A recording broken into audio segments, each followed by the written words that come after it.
नाजरीन आदाब, Avon TV में आप तमाम का खैर मकदम है। New education society registered Raichur के तहत चलने वाले इदारा नया मदरसा प्राइमरी स्कूल के physical education teacher Mukhtar Ahmed को रियासती सतह के एक प्रोग्राम में बेस्ट टीचर अवार्ड से नवाजा गया।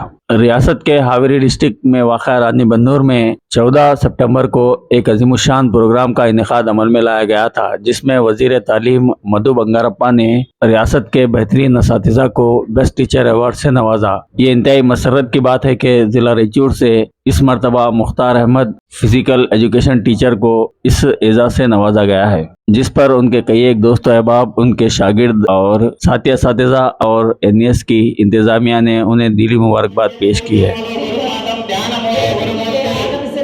ಶಿಕ್ಷಣ ಸಚಿವರನ್ನು ಹೃತ್ಪೂರ್ವಕವಾಗಿ ಸ್ವಾಗತಿಸಲಿದ್ದಾರೆ ನಮ್ಮ ರಾಜ್ಯ ಸಂಘದ ಕಾರ್ಯದರ್ಶಿಗಳಾಗಿರ್ತಕ್ಕಂಥ ಶ್ರೀಯುತ ರಾಜು ಸರ್ ಅವರು.